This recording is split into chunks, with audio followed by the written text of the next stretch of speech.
Assalamualaikum warahmatullahi wabarakatuh. Halo semua, bertemu lagi dengan video pembelajaran Matematika Dasar 1A yang disajikan oleh tim dosen Matematika ITERA. Kali ini kita akan membahas mengenai integral, anti turunan, integral tentu, metode substitusi, dan teorema dasar kalkulus 1. Materi ini terbagi menjadi 4 subbagian, yaitu anti turunan, integral tentu, metode substitusi, dan teorema dasar kalkulus atau yang disingkat dengan TDK. Ini adalah tinjauan instruksional khusus dari perkuliahan ini.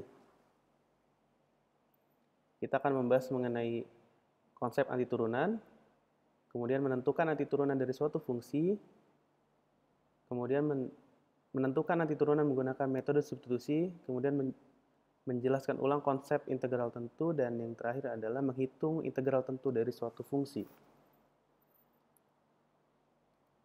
Definisi dari integral tak tentu atau anti turunan adalah fungsi f besar x disebut sebagai suatu anti turunan dari fungsi f kecil x pada interval i jika turunan dari f besar x adalah fx untuk semua bilangan x di interval i. Contoh anti turunan adalah sebagai berikut. Jika kita punya fungsi f kecil x sama dengan 3x kuadrat pada bilangan real, anti turunannya adalah f besar x, x pangkat 3. Kenapa? Karena jika kita turunkan f besar x atau x pangkat 3 tambah c, maka hasilnya adalah 3x kuadrat. Jadi f aksen x itu adalah turunan dari x pangkat 3 tambah c. Nah, c di sini adalah konstanta ya. Konstanta. Jadi ketika diturunkan nanti hasilnya akan 0. Nah, ini turunnya adalah diturunkan x pangkat 3 jadi 3, pangkat 3-nya dikurang 1 jadi 2. Dan c diturunkan jadi 0. Sehingga kita punya f kecil x. Nah, jadi seperti itu. Jadi bisa dibilang anti turunan ini adalah menebak, mungkin dalam tanda kutip ya, menebak fungsi f besar x yang memenuhi ini. Ya. Turunannya adalah f kecil x. Nah, mungkin perlu diingat bahwa anti turunan ini tidak tunggal. Artinya c-nya ini bisa banyak gitu, tidak tunggal, tidak satu gitu, bisa ada banyak sekali. Nah, ilustrasinya adalah yang disajikan dalam slide. Jadi, ketiga fungsi ini punya turunan yang sama. X pangkat 3 diturunkan adalah 3x kuadrat, x pangkat 3 tambah 3 juga turunannya adalah 3x kuadrat, begitu juga yang hijau ini. Turunannya adalah 3x pangkat 2. Dan masih banyak konstanta C lain yang memang punya turunan hasilnya 3x kuadrat, 3x pangkat 2. Misalkan x pangkat 3 tambah 0,25, terus geser lagi ke atas 0,75 dan seterusnya. Ada banyak sekali, sehingga kita cukup simbolkan dengan C. Jadi ketika mencari anti turunan dari suatu fungsi f kecil x, itu kita memberikan simbol C, karena kita memang tidak bisa memastikan konstanta mana yang menjadi spesifik untuk hasil anti turunan ini. Jadi cukup kita simbolkan dengan C. Nah, maknanya sendiri, si C ini, si konstanta C ini adalah pergeseran vertikal dari fungsi f besar x. Kalau x pangkat 3 tambah 3 berarti digeser 3 ya. Di sini ini titiknya 3. Terus kemudian kalau dikurang 2 berarti geser ke bawah minus 2. Seperti itu ya. Jadi ini geser ke bawah sejauh 2. Jauh 2. Ini sejauh 3. Seperti itu. Ya, jadi ini disebutnya family kurva atau keluarga kurva karena kurvanya sebenarnya x pangkat 3 tambah c, tapi c-nya yang dimainkan, begitu, digeser ke atas ke bawah. Seperti itu. Nah, notasi anti turunan itu adalah yang biasa kita kenal di SMA ini sebagai seperti menyerupai S, tapi dia rada pipih dan bentuknya cantik. Ini ya. Ini adalah notasi untuk integral. Dan dengan cara menuliskannya adalah integral, ini simbol untuk integral, kita baca integral fx dx. Dan ini adalah f besar x nanti. F besar x. Nah, notasi ini diperkenalkan oleh Leibniz. Ya. Jadi kalau kita tuliskan, jadi biar ada di notasi matematiknya kita tuliskan bahwa nanti turunan dari 3x kuadrat dituliskan sebagai integral ya. Ini akan kita sebut sebagai integral nanti. 3x kuadrat dx sama dengan x pangkat 3. Ini yang tadi ya. Jadi ini kalimat matematiknya, kalimat kata-katanya adalah anti turunan dari kalimat dalam bahasa kita ya sehari-hari. 3x anti turunan dari 3x kuadrat adalah x pangkat 3 tambah c. Tapi dalam bahasa matematika simbol s ini 3x kuadrat dx sama dengan x pangkat 3 tambah c. Seperti itu. Nah, yang 3x kuadrat ini disebutnya integran. Ya. Yang memperkenalkan notasi ini adalah Gottfried Wilhelm Leibniz. Oke, ada beberapa aturan untuk anti turunan. Nah, kita bisa memandang turunan ini sebagai, maksudnya kita berpikir kebalikannya dari turunan gitu ya. Karena kata anti ini merujuk pada biasanya kebalikan. Ya. Kita lihat contoh saja. Tentukan anti turunan dari fx jika diketahui fx-nya adalah 4x pangkat 4. Nah, kita melihat dulu ya. Artinya apa? Kita harus mencari ya. Perlu mencari f besar x yang kalau diturunkan f besar x-nya itu adalah 4x pangkat 6. Seperti itu. Nah, tentunya kita bisa ya, kita tahu kalau turunan itu dx ya. X pangkat katakanlah suatu bilangan gitu, mungkin R gitu ya. Diturunkan hasilnya harus ini mungkin tadi ada 4-nya gitu ya. Ya ada 4-nya menyerupai fungsi ini, kurang lebih seperti itu. Ya, atau mungkin konstan saja. Yang hasil turunannya adalah 4x pangkat 6. Mungkin ilustrasinya seperti itu. Kita mencari f besarnya.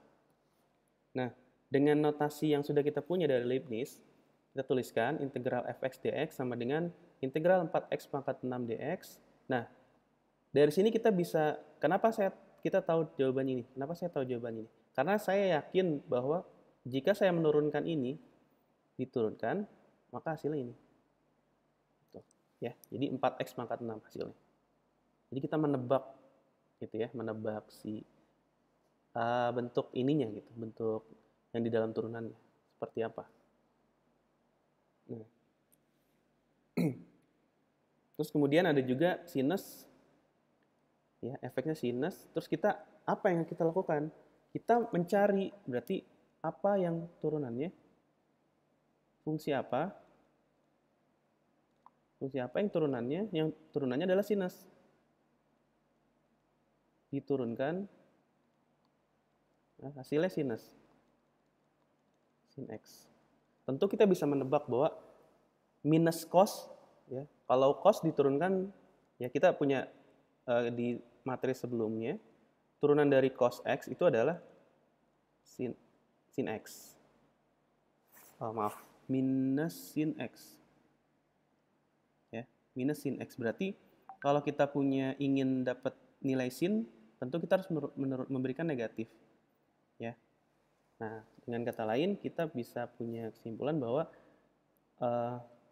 nanti turunan dari sinus adalah min cos. Kenapa? Karena turunan dari min cos adalah sin. Ini ya. Jadi analogi cara berpikirnya adalah memanfaatkan informasi yang kita sudah tahu di materi turunan. Seperti itu. Ya. Nah, kita akan ada beberapa yang kita fungsi-fungsi yang aturan dan beberapa aturan yang mudah yang kita akan coba kelompokkan. Yang pertama ada aturan pangkat. Ini adalah aturan pangkat ya, yang 4x pangkat 6 tadi. Terus kemudian ada aturan keliniaran, dan yang terakhir ada metode substitusi untuk mengakali bentuk integran yang rada rumit, tapi ternyata nanti hasilnya sangat membantu dengan menggunakan metode substitusi ini. Nah, yang pertama adalah aturan pangkat. Sebagaimana tadi kita tahu, kalau pangkat itu dengan tanda kutip kita bisa bilang pangkatnya itu dimainkan gitu, dan muncul di bawah ya ini. Tadinya ini 6 ya. Kemudian jadi 7. Ya. Dari sini kita bisa tahu bahwa 7 ini dari 6 adalah 6 ditambah 1. Kemudian 7 yang di bawah itu adalah tadinya tidak ada, kemudian ada mengikuti kemunculan 7 yang di atas. Begitu.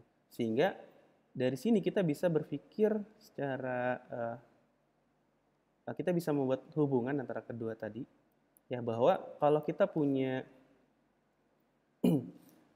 integral dengan integrannya adalah x berpangkat, maka pangkatnya ditambah 1, anti turunannya adalah pangkatnya ditambah 1, kemudian penyebutnya adalah pangkat tadi. Jangan lupa ditambah c. Ya. Nah, hanya saja ini tidak boleh min 1. Nah, untuk R sama dengan min 1 nanti akan ada pembahasan khusus. Seperti itu. Perhatikan bahwa turunan dari ini memang ternyata adalah X pangkat R. Ya. Asalkan R-nya bukan min 1. Kalau R-nya min 1 nanti penyebutnya jadi 0. Dan itu ya, itu tidak boleh dalam sistem bilangan kita. Pembagian dengan 0. Ya. Kemudian kita ambil contoh. Ini ada X pangkat min 4. Apa yang harus kita lakukan? Tadi, pangkatnya ditambah 1 dibagi pangkat tadi yang sudah ditambah. Jadi min 4 ditambah 1 dibagi min 4 tambah 1, jangan lupa plus C. Ya, jadi kita hanya perlu menambahkan pangkatnya, kemudian membagi hasilnya. Dan ini hanya untuk pangkat ya, kita hanya untuk pangkat. Jadi ini karena aturan pangkat. Dari polinom ya, polinom X berpangkat gitu. Nah, kalau pangkatnya pecahan seperti apa? Sama ya, kita juga melakukan proses tadi. Pangkatnya ditambah 1, kemudian dibagi pangkat yang sudah ditambah.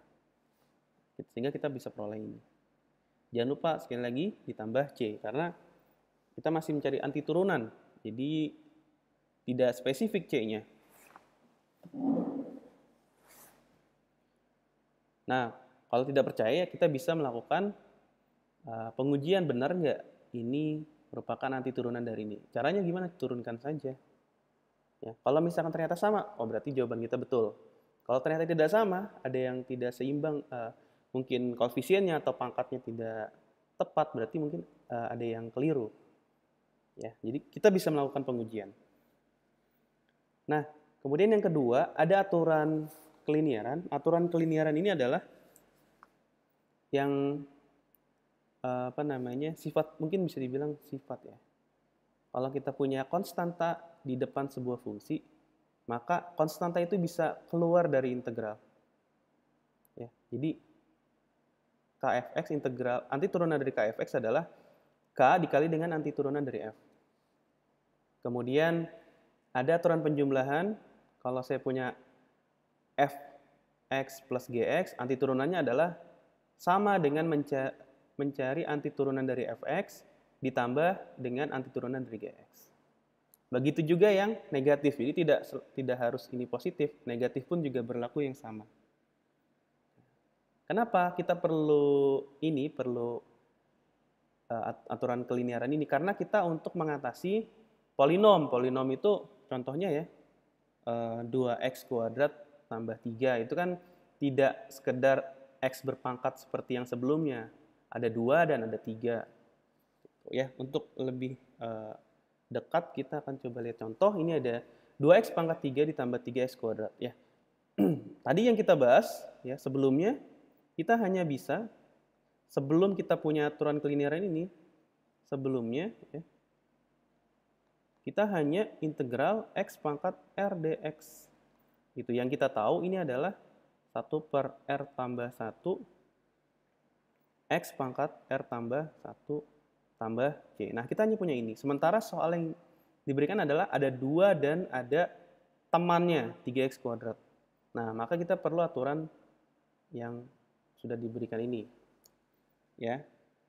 Kita pertama aplikasikan dulu kelinearan. Yang pertama adalah aturan nomor 2. Karena penjumlahan. Sehingga kita peroleh integralnya jadi terdistributif ya. Seperti distributif. Jadi integralnya tadi cuma untuk keseluruhan, sehingga kemudian didistribusikan ke masing-masing suku. Ada 2 suku, 2x pangkat 3 dan 3x kuadrat. Ini sifat aturan kelinearan nomor 2. Kemudian karena ada konstanta, di sini ada 2, yang suku kedua ada 3.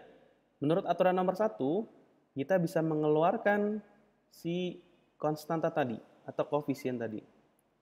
Sehingga kita peroleh ini. Nah, barulah dari sini ya langkah ketiga ini kita punya bentuk standar integral aturan pangkat yang sebelumnya kita bahas.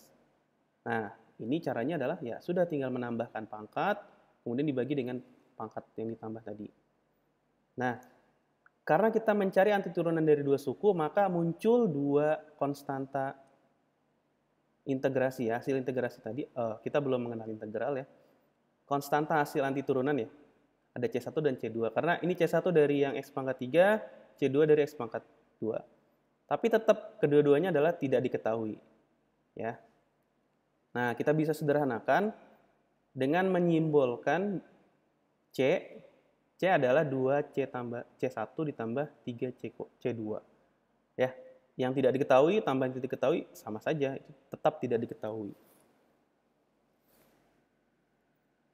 Ya, jadi bahkan kalau sudah terlatih dan sudah mengenal ini, kita bisa langsung saja, integral ini adalah langsung integral saja nanti ditambah C. Tanpa perlu masing-masing ini. Jadi bisa saja seperti itu.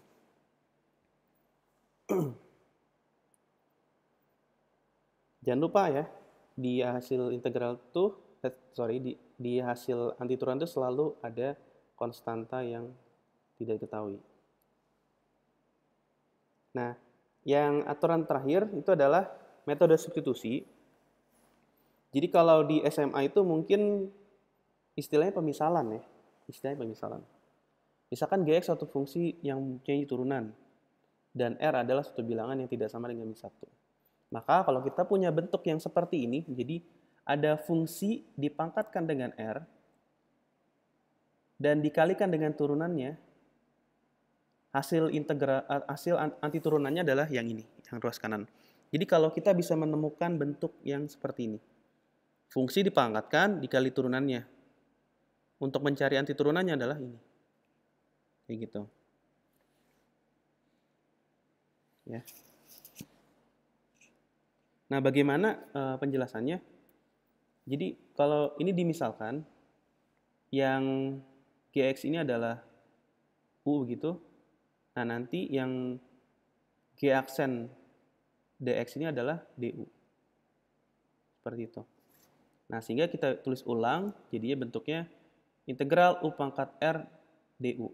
Nah, ini analog atau sama dengan yang sudah kita kenal. Yang sudah kita kenal adalah X pangkat R dx. Integrannya dalam variabel X, D-nya itu bentuknya X. Gitu. Di sini variabelnya X, D dengan variabel X. Ini integrannya U, fungsi dari U ya. Terus D-nya, variabelnya U. Jadi kita bisa langsung, ini mirip ya, ini bisa diganti-ganti. Sesuai dengan variabel yang kita hendaki.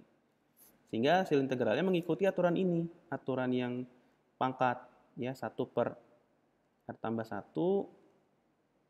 R tambah C. Ya, berarti kita punya ini. Nah, baru kita kembalikan ke pemisalan yang asalnya. Ya, ini. Jadi kenapa ini diperoleh? Alasannya adalah ini.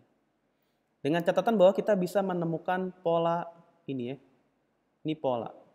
Kalau bisa punya pola seperti ini, fungsi dikalikan dengan turunannya, maka kita bisa lakukan itu. Ya, aturan ini bisa dikenal metode substitusi.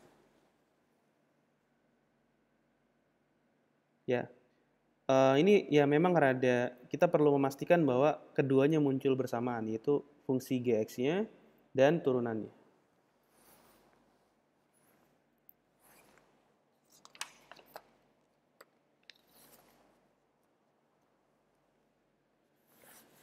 Konsep dalam melakukan anti turunan suatu fungsi menggunakan metode substitusi ialah memanipulasi bentuk integral menjadi bentuk-bentuk integral dasar yang sudah dikenali. Nah, jadi kata kuncinya adalah integral dasar yang sudah dikenali. Integral dasar yang sudah kita kenali, ya, tadi ada apa saja? Ada integral x pangkat r dx, dan mungkin tadi ada sempat trigonometri sedikit. Ini adalah minus cos x tambah c, yang ini 1 per r tambah 1, x r tambah 1 tambah c. Ya, tidak banyak yang kita ketahui, tapi dari yang tidak banyak ini bisa dikembangkan ke bentuk-bentuk lain. Gitu. Dalam rangka menyederhanakan integral tersebut, ya. Nah, kita perlu menentukan mana yang menjadi u, mana yang menjadi du. Nah, awalannya biasanya kita melakukan pemisalan, integralnya salah satu fungsinya menjadi u, kemudian ambil diferensial dari u tadi, ya pemisalan tadi, kemudian kalau misalkan tidak ada turunannya, maka entah pemisalannya tidak tepat atau memang tidak bisa menggunakan metode ini, kayak gitu. Oke, ingat polanya adalah kita harus mencari suatu fungsi, ya. Yang ini misalkan ini pangkat r, kemudian di situ harus muncul turunan yang tadi, turunan dari fungsi yang tadi, ya, yang di dalam pangkat ini. Kita harus menemukan ini dan turunannya. Jadi harus muncul bersamaan di situ. Ya, ini contohnya. Nah, ini adalah gx, ya. Saya menebak, saya anggap ini adalah gx. Jadi gx adalah x pangkat 3 ditambah 2x. Nah, betul tidak ini turunannya? Kenapa? Karena kita ingin membentuk, ya, kita ingin membentuk integral x pangkat 3 ditambah 2x x pangkat 5, pangkat 5, ya, 3x kuadrat tambah 2 dx. Kita ingin mencari anti turunannya. Atau dalam notasinya ini, s ini, integral ini, terus kemudian integralnya dan dx. Apakah turunan dari ini adalah yang ini? Kita periksa dulu. Turunkan ini, ya, g aksen x itu sama dengan 3x kuadrat ditambah 2. Nah, ternyata betul. Jadi ini punya polanya seperti itu.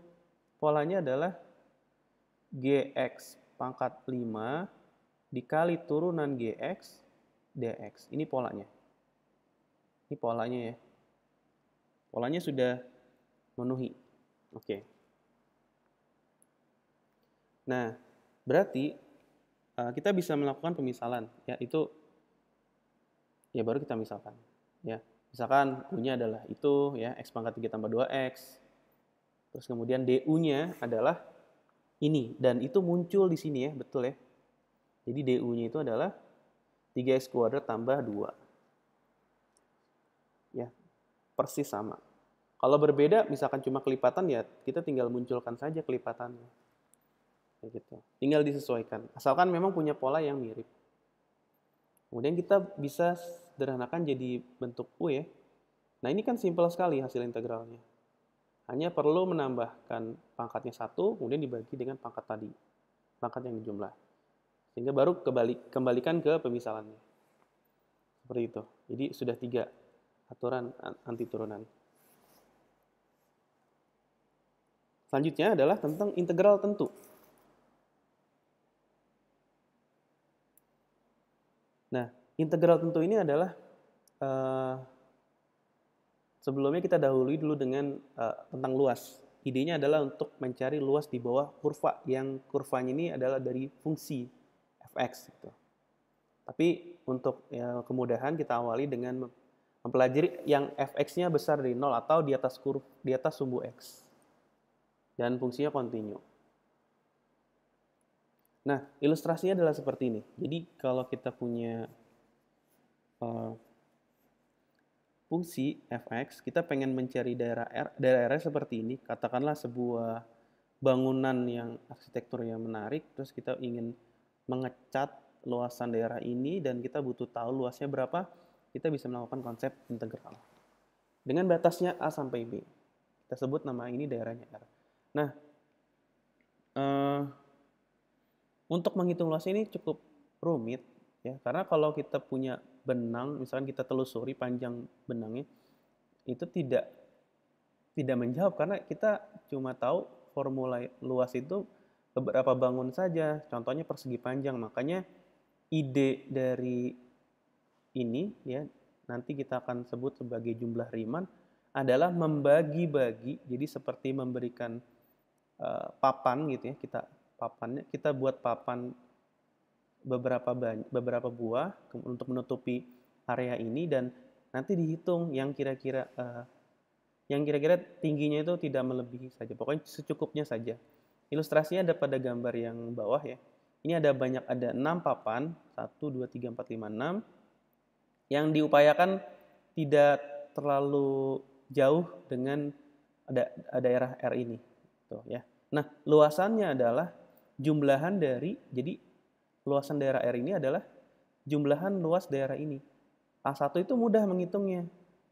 Karena panjang kali lebar, panjangnya ya tinggi ini, lebarnya ya X1 dikurang X0. Dan seterusnya. A2, A3, dan seterusnya dijumlahin. Nah, tapi luasan itu pakai simbol ini, hampiran. Jadi tidak sebenar-benarnya luas. Kenapa? Karena masih ada area yang ini masih ada yang belum hitung, ini belum kena gitu. Ya, jadi makanya hampiran.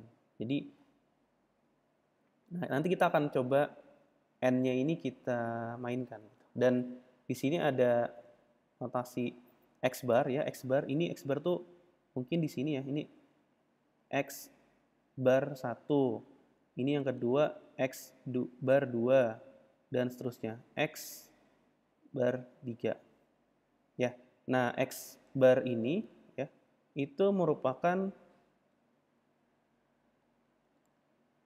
titik di antara subinterval. Pokoknya bisa di titik ujungnya atau di tengah-tengah di antara keduanya. Ya, tidak harus di tengah-tengah juga, bisa pokoknya di antara dua titik itu aja. Sesuka hati. Mau di sini boleh ya, kalau di sini berarti nanti tinggi di sini ya misalkan. Berarti nanti tinggi baloknya adalah segini gitu. Ya. Nah, itu idenya. Sementara itu dulu. Untuk yang itu namanya jumlah Riemann ya, kalau yang ini namanya jumlah Riemann. Dan X ini disebutnya titik sampel. Ini disebut titik sampel, atau ada juga yang nyebut titik wakil. Titik sampel. Sampel ya, atau titik wakil.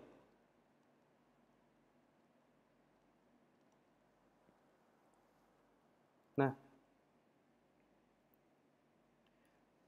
perlu jadi catatan juga bahwa ada daerah yang belum terkena, ya. Ada daerah yang kena tapi tidak kita butuhkan tuh ini ya. Yang ini kita nggak butuh daerah ini tapi terhitung gitu. Kita butuh ini tapi tidak terhitung gitu. Ini tidak terhitung, ini malah yang terhitung. Ini tidak terhitung, ini juga kecil tidak terhitung, ini tidak terhitung.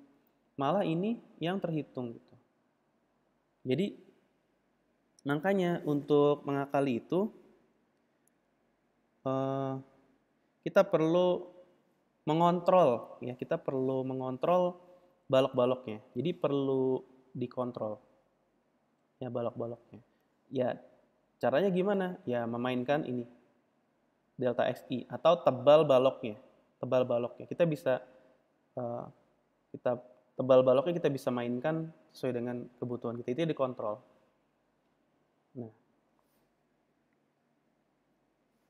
Nah, untuk memperkecil error ini ya, maksudnya daerah-daerah yang terhitung dan tidak terhitung pada jumlah Riemann, caranya adalah memperbanyak subinterval. Yang memperbanyak subinterval pada partisinya. Ya, ini sebutannya partisi. Dan kata lain memperkecil delta XI. Delta XI itu adalah ini ya. Tadi sebagaimana di slide sebelumnya, delta X1 ini adalah X1 dikurang X0 dan seterusnya. Delta X2, delta X3, dan seterusnya. Itu tebal ya. tebal dari si baloknya ini atau papan. Nah,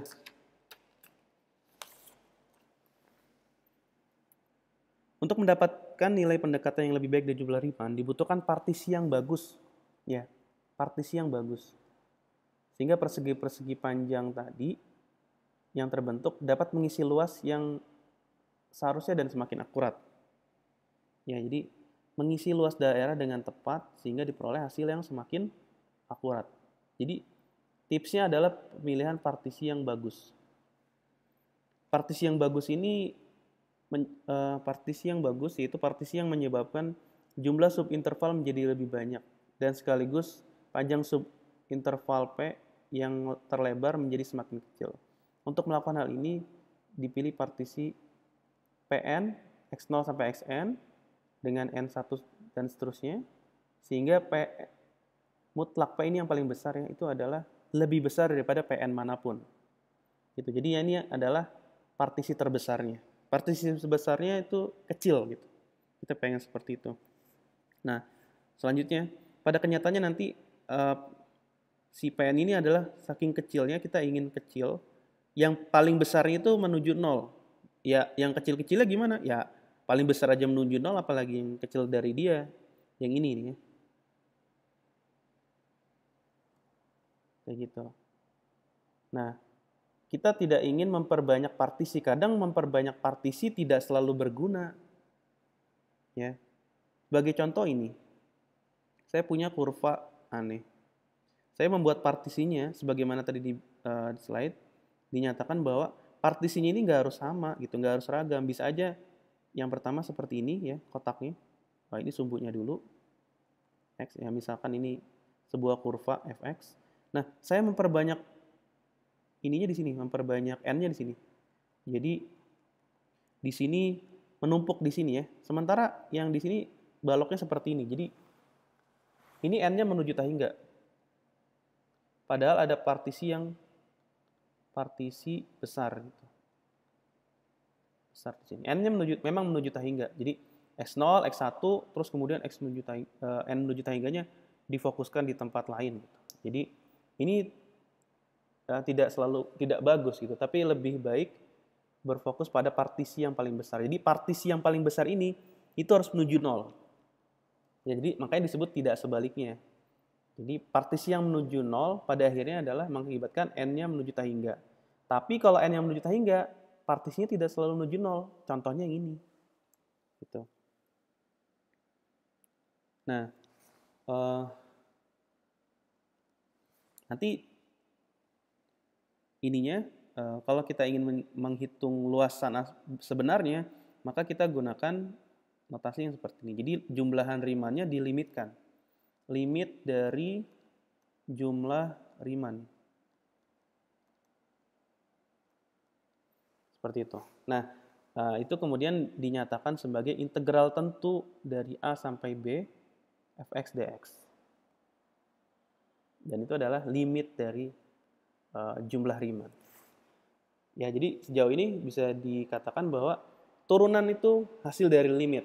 Integral pun juga hasil dari limit. Tapi limitnya dengan konteks yang sedikit berbeda tapi tetap sama-sama berasal dari limit.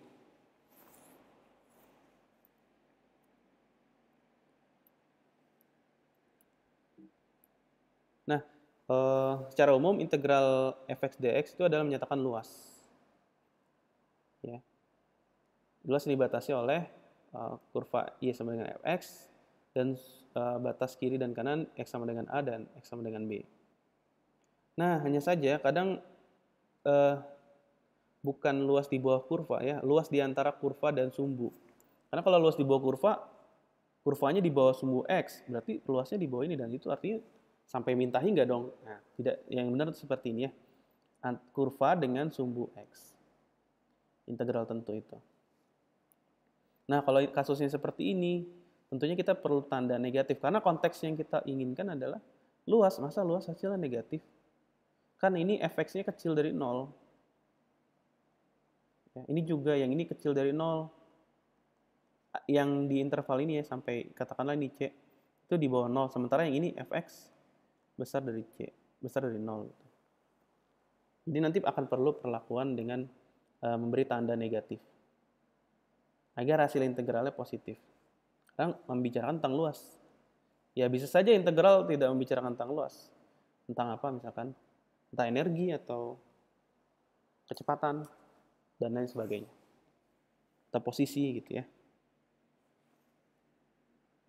Nah, kita langsung lihat ke contoh. Nah, misalkan kita punya kurva X kuadrat, diminta untuk menghitung luas daerah R, X-nya dari 0 sampai 2. Nah, kita pertama-tama adalah membuat partisi ini ya, kita mempartisi dengan balok-balok atau papan ya. Nah, dan seterusnya. Nah, untuk kemudahan, saya menggunakan delta X-nya adalah seragam ya, ini berarti lebarnya seragam. Ya, sama gitu. Semuanya sama, punya lebar yang sama. Nah, titik wakilnya yang diambil adalah XI. Jadi kalau kita punya di sini ada XI min 1, ini ada XI, maka yang kanannya yang dipakai gitu ya. Jadi kalau saya gambar lagi di sini, misalkan saya ada begini ya, ini XI. Dan ini. Nah, ini ada 2 misalkan, ini X0, X1, dan X2. Maka titik wakilnya adalah ini X1 dan X2. X0-nya kenapa enggak? Karena yang dipakai ini. Yang kanan. Yang kiri boleh nggak? Boleh. Tengah-tengah boleh nggak? Boleh.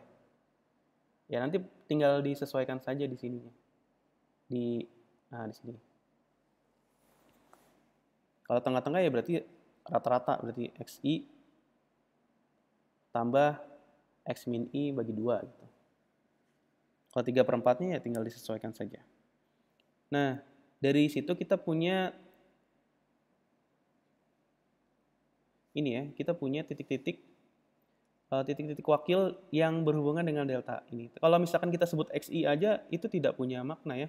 Tidak ada hubungannya dengan delta X. Jadi, baiknya kita tuliskan tadi delta X yang sudah digunakan. Jadi, dari 0, terus kemudian yang pertama, yang ini X1 itu adalah 0 ditambah delta X, terus kemudian X2 itu adalah X1 ditambah delta X ya, atau X1-nya adalah 2N, 2/N ya, ditambah tebalnya juga 2/N. Jadi kita punya 2 dikali 2/N. X3-nya, gimana X3?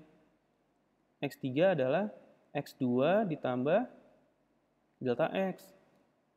Ya karena memang selisihnya seperti itu ya. Jadi 2/N ditambah 2/N. Sama dengan 3 2/N. Dari sini kita bisa ambil pola. Jadi polanya adalah XI itu adalah 2 kali I. Jadi karena hubungannya adalah ini X3, di sini ada kelipatan 3 dari delta X. X2 adalah kelipatan 2 dari delta X. Sehingga kalau I itu adalah kelipatan I dari delta X, itu 2IN. Itu, kita sudah punya XI-nya. Kemudian dari XI itu kita substitusikan ke fungsinya. Fungsinya adalah X kuadrat. Jadi kita punya, tadi ya sudah kita pilih, X bar I-nya adalah XI. Jadi sini X bar yang di sini kita ganti XI. Kalau mau XI min 1 boleh juga. Atau tengah-tengahnya, boleh saja. Nanti disesuaikan. Ini untuk yang sederhana. Dengan demikian kita punya persegi panjang atau papan ini, luasnya adalah ini. Panjangnya adalah 2I/N kuadrat, lebarnya adalah 2/N. Nah, luasnya, total luas papan ini, kalau dijumlah-jumlahkan papan-papan persegi panjang tadi, kita akan punya luas R hampiran, karena mau N-nya 10, tulis 10. Berarti cuma ada 10 papan. Ada 100, ya 100 papan. Seperti itu ya. Nah, ini baru hampiran, karena memang tergantung papannya.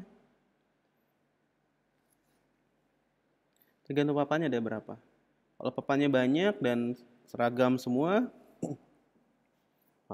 Katakanlah menuju besar gitu, 1000, sejuta, atau mungkin bahkan kalau mau ekstrim ambil tahingga lah kalian. Jadi ada papan yang sangat kecil, tipis, dan sebanyak tahingga diukur satu persatu dan dijumlahkan. Nah, kita sehingga akan punya daerah R yang sebenarnya. Nah, tapi kita perlu menyederhanakan ini dulu, jumlahan Riemann ini, jumlah Riemann. Ini adalah jumlah Riemann. Nah, jumlah Riemann ini kita karena 8 per n pangkat 3 tidak ada hubungannya dengan I, itu hanya perkalian dengan I kuadrat, kita bisa keluar dari notasi sigma ini. Nah, jumlah I kuadrat itu punya pola. Polanya adalah ini, hasil jumlahnya adalah n kali n tambah 1 dikali 2n plus 1 dibagi 6. Dan kita operasikan sehingga kita peroleh yang ini. Nah, untuk mendapatkan hasil yang sebenarnya, luas R yang sebenarnya, kita akan limitkan. Kenapa langsung kita limitkan ke tahingga? Karena kita tadi sudah nyatakan di awal bahwa lebar partisinya seragam dengan lebar 2 per n. Jadi, partisi yang menuju 0 ini ekuivalen dengan n menuju tahingga. Dilimitkan jumlah hasil jumlahan tadi, sehingga kita peroleh 8 per 6, dan ini hasil limitnya adalah 2. Ya, ini pangkat tertingginya sama-sama 3, harusnya itu akan menuju 2. Ya, jadi koefisien yang pangkatnya sama tadi 2, dan ini koefisiennya 1, jadi 2 bagi 1 tinggal 2. Kalian bisa menghitung limit ini dengan mungkin pengetahuan yang pada materi sebelumnya gitu, tentang limit. Sehingga kita peroleh 8 luas tepatnya adalah 8 per 3. Nah, ini masih belum lengkap sebenarnya, kisah tentang integral. Nah, kisah tentang integral ini hubungan antara jumlah Riemann dengan antiturunan itu dirangkum dalam teorema dasar kalkulus atau TDK. Jadi, kita tahu bahwa jadi TDK 1 bunyi seperti ini. Kalau punya F yang kontinu pada interval AB, maka antiturunan dari integral AB dari fx dari A sampai B itu adalah antiturunan dari F kecil dengan nilai B dikurangi antiturunan F kecil dari nilai A. X sama dengan A gitu ya. Jadi pertama-tama adalah mencari antiturunan dulu, baru substitusikan. Nah, penjelasannya seperti ini. Jadi, kalau kita punya partisi ya, X0, X1, dan seterusnya, kemudian F itu adalah, kita tahu antiturunan dari F kecil X, berarti FB min FA itu adalah, ya kalau A-nya itu sama dengan X0, B-nya adalah Xn, ya kita bisa ganti dengan partisi tadi. Jadi partisinya didesain X0-nya adalah A ya, Xn-nya adalah B. Nah, ini kita bisa lakukan manipulasi ya. Ini tuh sebenarnya 0 ya. Ini sebenarnya sama dengan 0, yang ini juga dan kawan itu sama dengan 0, dan seterusnya. Jadi sebenarnya hanya bercerita tentang ini dan ini ya. Tapi ini diadakan supaya kita punya pola yang seperti ini. Jadi fxn min 1 dan seterusnya. Ini maksudnya subscript ya. Jadi fxn minus fxn min 1 gitu ya, dikurung ditambah fxn min 1 dikurang fxn min 2 dan seterusnya. Jadi ini bukan xn dikurang 1, tapi x subscript n min 1. Kalau kita gunakan notasi sigma, kita akan peroleh seperti ini polanya. Jadi notasi sigma fxi dikurang fxi min 1. Jadi ini subscript. Nah, dari sini fakta bahwa di turunan ya, nilai rata-rata turunan kita punya Kalau kita punya fx min fxi min fxi min 1 itu sama dengan turunan dari f besar x di suatu titik c ya. C-nya itu dalam hal ini adalah x bar i yang itu berada di antara xi min 1 ya, xi min 1, xi di antara keduanya ini.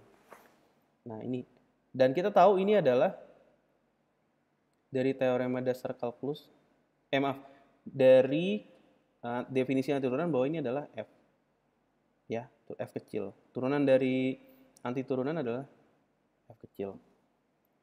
Nah, sehingga kita punya ini. Berarti yang ini bisa diganti dengan ini. Tuh.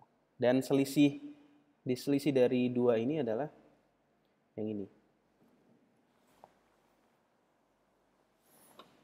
Nah, kemudian kita bisa limitkan kedua ruas, kiri dan kanannya dilimitkan. Nah, yang ini karena dia konstan saja, ini bilangan konstan, maka hasilnya ya dirinya sendiri gitu. Dan ini dilimitkan berarti itu adalah jumlah Riemann.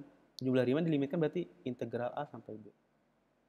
Jadi kita punya hubungan antara tadi antiturunan dengan jumlah Riemann, dan ini adalah dirangkum dalam teorema dasar kalkulus. Nah, ini ada contoh, tentukan integral 1 sampai 4, 2x tambah 1 akar x kuadrat tambah x. Untuk menghitung integral ini, soal ini, kita perlu menentukan dulu antiturunannya. Secara terpisah menggunakan metode substitusi atau metode lain yang yang mungkin kita perlukan. Pertama, jadi cari dulu antiturunannya. Dapat antiturunannya yang ini ya, ini antiturunan dari ini menggunakan metode substitusi. Baru kita aplikasikan. Ya, kita aplikasikan teorema dasar kalkulus ya, ini TDK teorema dasar kalkulus. Nah, kemudian kita hitung selisihnya di 4 dan di 1 sehingga kita peroleh hasilnya adalah ini ya. Nah, kita juga bisa melakukan yang langsung to the point tanpa mencari dulu antiturunannya, tapi dengan syarat kita harus mengubah batasnya. Jadi kalau kita melakukan ini variabel x ya, ini dalam variabel x, ini kita melakukan integral dari dalam variabel u, maka batasnya pun harus diubah. Jadi tidak 1 dan 4 batasnya, karena sudah berubah jadi u ya, maka kita perlu mengubah juga ini batasnya, sehingga batasnya jadi 2 dan 20. Nah, baru kita bisa langsung aplikasikan TDK di sini. Seperti itu ya. Hasilnya akan sama. Tapi kalau untuk yang nggak mau merubah batas, lakukannya terpisah. Cari dulu antiturunan. Ini antiturunan. Kemudian aplikasikan TDK. Seperti itu. Nah, integral itu punya sifat-sifat. Nah, beberapa di antaranya bisa jadi berguna. Jadi kalau f terintegralkan, artinya limit jumlah Riemann itu ada, maka integral A sampai A itu pasti 0, karena memang tidak ada subinterval yang bisa dibangun.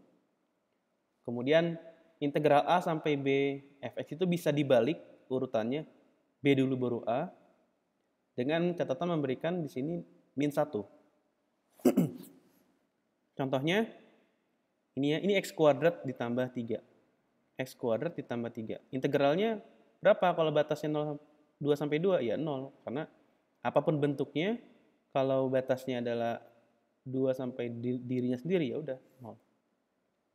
Terus ini integral batasnya 3 dan batas atasnya 2.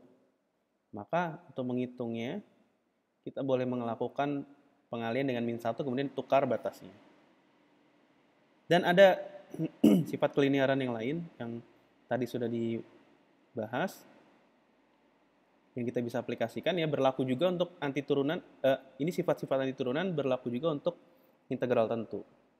Jadi sama ya, cuma nanti prosesnya akan ada menghitung ya. Kalau antiteruran itu mencari atau menentukan, kalau integral tentu itu menghitung karena ada angka yang dilibatkan di situ.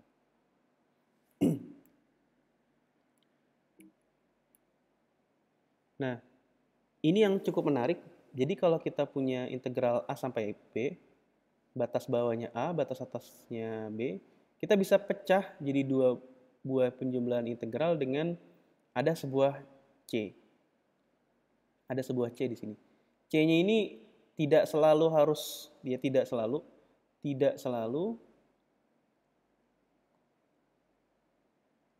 C-nya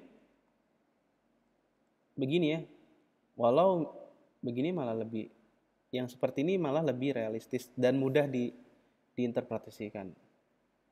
Nah, ini kalau yang C-nya di tengah-tengah ya.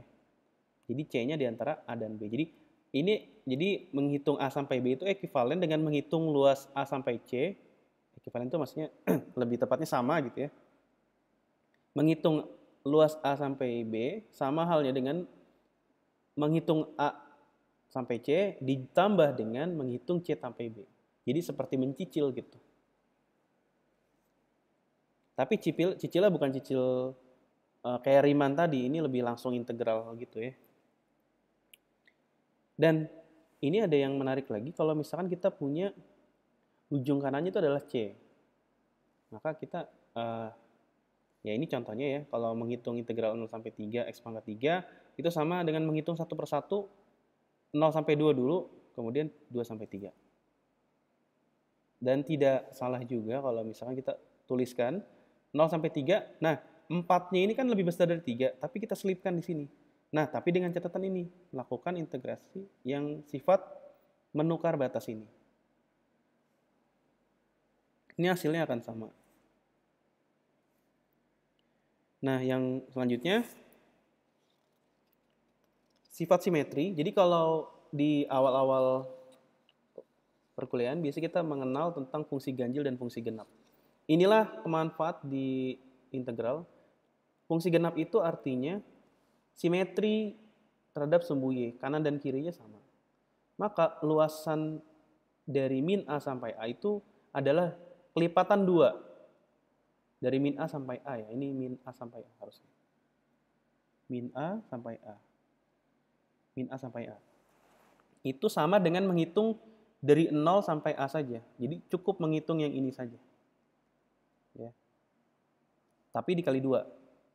Nah, kalau fungsi ganjil, ya, karena luas yang di atas ini besar dari 0, ini fx-nya besar dari 0, dan ini fx-nya kecil dari 0, maka luasannya kalau menghitung dari min A sampai A, ya katakanlah di sini ya, itu hasilnya akan 0. Karena apa? Dia saling meniadakan. Yang ini akan ditiadakan oleh yang bawah ini. Contohnya ini ya. Contohnya yang sinus ya. Sin x ini kan fungsi ganjil. Jadi kalau diintegralin dari min 2 sampai 2, maka hasilnya adalah 0. Dan seterusnya. Asal kita tahu dia adalah fungsi ganjil atau fungsi genap. Ini fungsi ganjil. Ya. Fungsi genap itu harusnya ini tidak ada negatifnya. Ini fungsi ganjil ya. Fungsi genap itu adalah f min x itu sama dengan f x. Untuk yang fungsi ganjil itu f min x, ya ini ya, minus x. Ya, jadi ini sangat mempermudah. Terutama yang ganjil. Kalau kita tahu fungsinya ganjil dan interval integral, batas integralnya adalah simetri, min A sampai A, maka hasilnya sudah pasti 0. Jadi tidak perlu menghitung lagi. Ya.